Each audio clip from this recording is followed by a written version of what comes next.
Boa noite! Então, o nosso grupo ficou responsável pela elaboração do algoritmo da solução do problema da questão 8.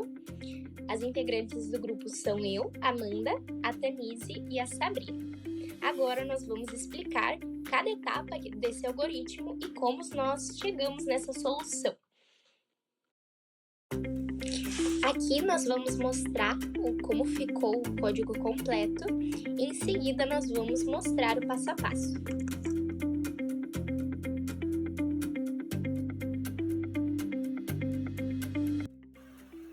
Bom, nessa primeira parte do código, a gente está preparando tudo que o jogo da forca vai precisar antes de começar. Primeiro, a gente declara algumas variáveis importantes. Uma delas é o vetor palavra, que vai guardar a palavra secreta que o jogador 1 vai digitar. Também temos a variável letra, que é onde vamos guardar a letra que o jogador vai chutar em cada rodada. E temos o vetor nova palavra, que vai mostrar como o jogador 2 está indo nos palpites. Só que no início ela começa toda escondida, com os traços, os underscores. Além disso, declaramos outras variáveis do tipo int, i para índice, tamanho que vai contar quantas letras tem a palavra digitada, erros para saber quantas vezes o jogador errou, ganhou, que começa como 0 e só muda se o jogador adivinhar tudo, e achou, que ajuda a saber se a letra chutada existe na palavra. Depois disso, o programa mostra na tela uma mensagem pedindo que o jogador 1 informe uma palavra. Assim que ele digita, o scanf guarda essa palavra no vetor palavra. Na próxima parte é um laço while, que serve para percorrer essa palavra letra por letra.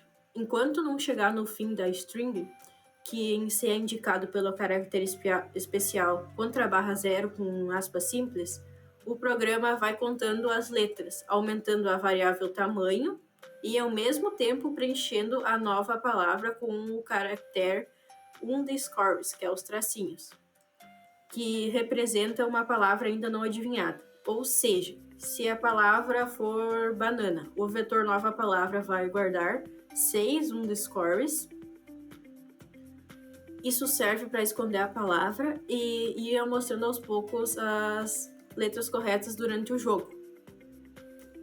Por fim, o programa vai adicionar o caractere _0 com aspas simples no final do vetor nova palavra. Esse caractere especial que diz aonde a string termina. Sem ele, a gente corre o risco do programa ler coisas que não fazem sentido da nossa string e mostrar o lixo de memória na tela. Resumindo, essa parte do código prepara o campo de jogo. A gente coleta a palavra secreta, cria uma versão oculta dela com os traços, os underscores, conta quantas letras tem e garante que tudo esteja certo para começar o jogo da forca. Bom, agora começa a parte principal do jogo da forca, o momento em que o jogador 2 vai começar a tentar adivinhar as letras da palavra secreta. O código entra nesse laço while que diz o seguinte: enquanto o número de erros for menor que 5 e o jogador ainda não tiver ganhado, o jogo continua.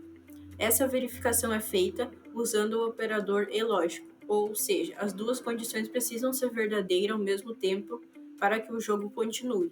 O jogador ainda não errou 5 vezes e ainda não completou toda a palavra. A primeira coisa que o programa faz dentro do while é mostrar a situação atual da palavra. Isso é feito com o printf. Bom, aqui vemos que aparece na tela é a versão da palavra secreta com os underscores nas letras ainda não descobertas e as palavras já acertadas visíveis. Por exemplo, se a palavra for banana e o jogador já acertou a letra A, o programa vai exibir assim: palavra, underscores A, underscores A, underscores A. Bom, isso é essencial porque para o jogador 2 ele vai acompanhar o progresso dele e também ele vai conseguir ver o que ele já acertou e o que ainda falta ele descobrir. Logo depois, o código exibe a mensagem pedindo para que o jogador 2 informe uma letra.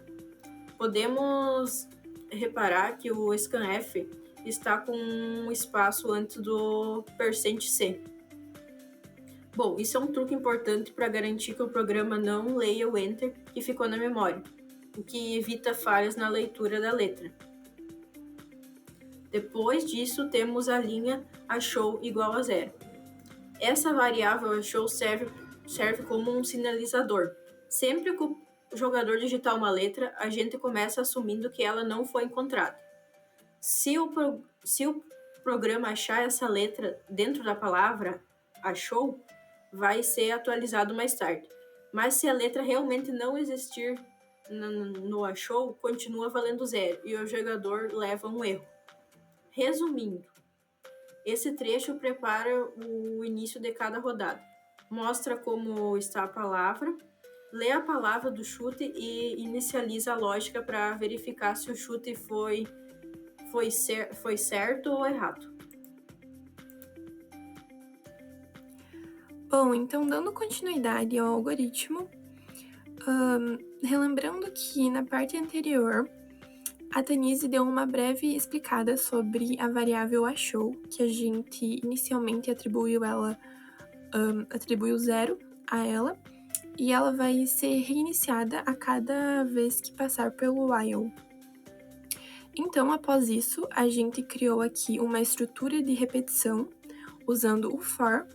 E é importante destacar que aqui a gente pôs como se enquanto o i for menor que o tamanho. Por isso é importante a gente, desde antes de entrar no while, delimitar o tamanho da palavra que foi informada. Porque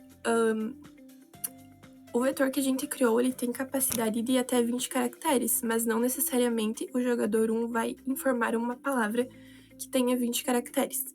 Então é importante a gente descobrir o tamanho da palavra que foi informada para, nesses casos aqui, evitar algum erro no código, uma sujeira de memória, algo assim.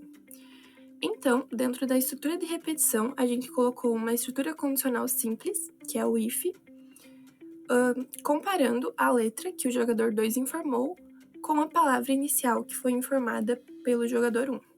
Então, o for vai percorrer todos os caracteres da palavra que foi informada, comparando com a letra que o jogador informou. Aí, caso entrar no if, caso a letra for igual a qualquer caractere da palavra, essa letra será atribuída à variável nova palavra, que é a palavra que está sendo descoberta. E o achou vai receber 1. Bom, agora dando continuidade, após a estrutura de repetição for, que eu expliquei anteriormente, nós temos mais uma estrutura condicional simples, o if, que nesse caso nós colocamos como: se a variável achou for igual a 0, ela vai entrar nesse if. Caso não for, não entra. Mas nesse caso, se a variável achou for igual a 0, isso significa que ela não entrou no if anterior, que estava dentro do laço do for. Porque se ela entrasse, o achou seria 1. A gente atribuiu 1 para a variável achou. Ou seja, se não entrou naquele if anterior, significa que a letra informada pelo jogador 2 não estava presente na palavra que foi informada pelo jogador 1. E nesse caso, ele errou. Então, esse segundo if, a gente acrescenta nos erros. Então, erros mais. E vai contando cada vez que ele errar alguma letra. Caso os erros forem 5, cai fora do while. E aqui também nós colocamos uma perfumaria que mostra para o usuário que ele errou e vai mostrando cada vez a quantidade de erros. Então, como nós dividimos nosso código em 3 etapas para que a gente pudesse discorrer melhor sobre cada parte do nosso código, eu vou explicar melhor a partir dessa atribuição de 1 para o ganhou. Então, nessa primeira linha da imagem, a gente vê que o ganhou recebe 1, mas ele é seguido por esse for. Esse for, ele tem a especificidade que o ganhou pode ser igual a 0, né? Então, a gente disse que o ganhou é 1, que é como aquela bandeirinha flag, Só que ele pode não ter ganhado ainda, né? E pra gente saber se a pessoa ganhou ou não, eu vou precisar percorrer toda essa nova palavra para descobrir se tem ainda algum tracinho, se a pessoa preencheu todos esses tracinhos com os chutes. Então, if, nova palavra, se for igual a tracinho. Explicando melhor sobre o for, a gente utilizou ali o INSE, né? Então, o INSE retoma para 0, que é o que vai ir percorrendo cada casinha do nosso vetor de nova palavra. Enquanto ele for menor que o tamanho, por isso que foi muito importante a gente saber o tamanho dessa palavra, ele vai ir se incrementando, né?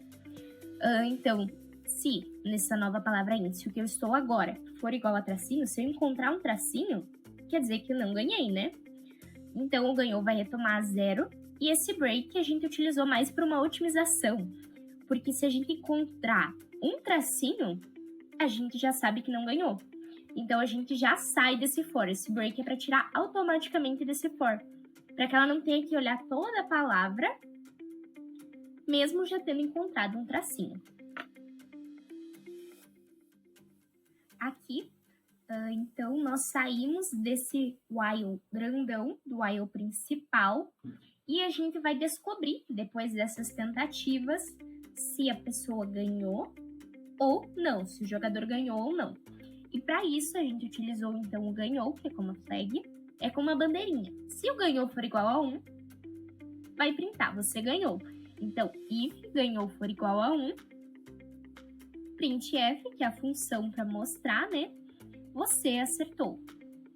Se não, é uma estrutura composta, né? Que tem duas opções, sim ou não. Se não for 1, vai ser 0. Se for 0, você errou. A palavra era e vai mostrar essa palavra que foi inserida lá no primeiro scanner.